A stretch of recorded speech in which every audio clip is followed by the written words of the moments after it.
নমস্কাৰ, মই ৰঞ্জন চৌধুৰী। আপোনালোকে নিশ্চয় ইতিমধ্যে গম পায় 12 ফেব্ৰুৱাৰী অল ইণ্ডিয়া বন্ধ আছিলে, ষ্ট্ৰাইক আছিলে শ্ৰমিক সংগঠনৰ। তাৰ প্ৰভাৱ অসমতো পৰিছে, বিশেষকৈ ডিগবৈতো পৰিছে, তৈলনগৰীত।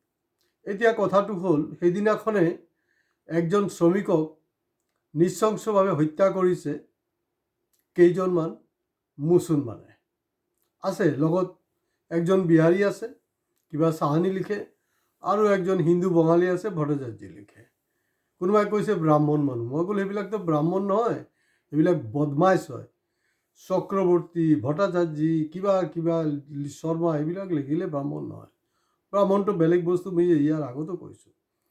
এতিয়া বুদ্ধেশ্বৰ গড়ক এই চুৰিৰ অপবাদত, মাছ চুৰিৰ অপবাদত তেখেতক হত্যা কৰা হৈছে। যুক্তি যি নহওক, যদি কোনোবাই ধৰি লওক, মই কাৰো চাফাই দিব খোজা নাই, কিন্তু ধৰি লওক মই মানি লৈছোঁ তৰ্কৰ খাতিৰত যে চুৰি কৰিছে, ঠিক আছে। যদি চুৰি কৰিছে তাৰ কাৰণে থানা পুলিচ আছে, এইটো তাক সমঝাই দিব লাগিছিল। চিম্পুল কথা, তাতকৈ বেছি নহয়।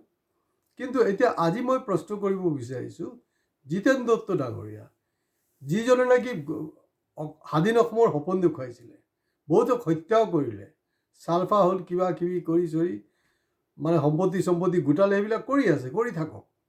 এতিয়াও ডিগবৈ এটা সময়ত সাংস্কৃতিক চহৰ আছিলে, তৎসত্ত্বেও দেখা গৈছে যে আজিৰ দিনটোত মানে জিতেন দত্তৰে দপদপনি, সি চবতে সি দপদপাই আছে।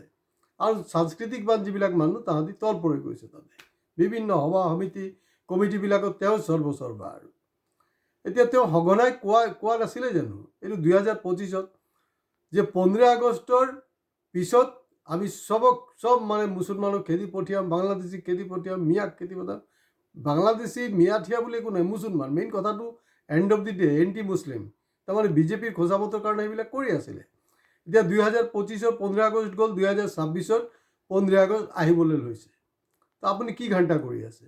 বুদ্ধেশ্বৰ গড় সি কি খিলঞ্জীয়া নাছিলে নেকি? তাক যে এনেকৈ মানে ইমান নৃশংসভাৱে হত্যা কৰা হ'ল। এই মুহূৰ্তলৈকে যিমান আমি বাতৰি পাইছোঁ, এটা বাতৰিতো কিন্তু আপোনাৰ কোনো ধৰণৰ প্ৰতিবাদ নাই, আপোনাৰ কোনো ধৰণৰ প্ৰতিক্ৰিয়া নাই। আপুনি কি এইসব ভুল ভাল মানে ফেচবুকত কি লিখি থাকে, সেইটোৰ লগত আমাৰ কোনো মতলব নাই। কাৰণ জিতেন দত্তৰ যোনটো ছ'চিয়েল মিডিয়া পোষ্ট আছে, ছ'চিয়েল মিডিয়া পোষ্ট আৰু বাস্তৱত তেখেতে কি কৰি আছে ডিগবৈত, সেইটো গোটেই অসমবাসী জনা উচিত।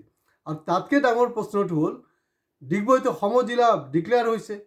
তো সম জিলাত মোৰ চিম্পুল প্ৰশ্নটো হ'ল, আজি ডিগবৈৰ সচেতন মানুহ, যি সংখ্যাটো খুব নগণ্য, তেওঁলোকে সুধিছে ছাৰ, যে ডিগবৈৰ সম জিলা ডিক্লেয়াৰ হোৱাৰ পিছত পুলিচ প্ৰশাসনৰ ফালৰ পৰা কি সম সুৰক্ষা প্ৰতিজন নাগৰিকৰ কাৰণে নাই কিয়? এনেকুৱা নহয়তো যে সম জিলাৰ মেইন চেণ্টাৰে কৰিছে আপোনাৰ টিংৰাই, য'ত সুৰেন ফুকন স্থানীয় বিধায়কজন থাকে, অকল তেওঁৰ সুৰক্ষাৰ কথাই চিন্তা কৰিব? এইটোতো হ'ব নোৱাৰে নহয়, এইটো হ'ব নোৱাৰে। এতিয়া বিভিন্ন ধৰণৰ দাবী উঠিছে, তেওঁৰ যাক হত্যা কৰিলে তাৰ নামত এইটো চাৰিআলি বজাৰটো হ'ব লাগে, আৰু কিবা কিবি। তো মই তাত ক'ব লগা একো নাই।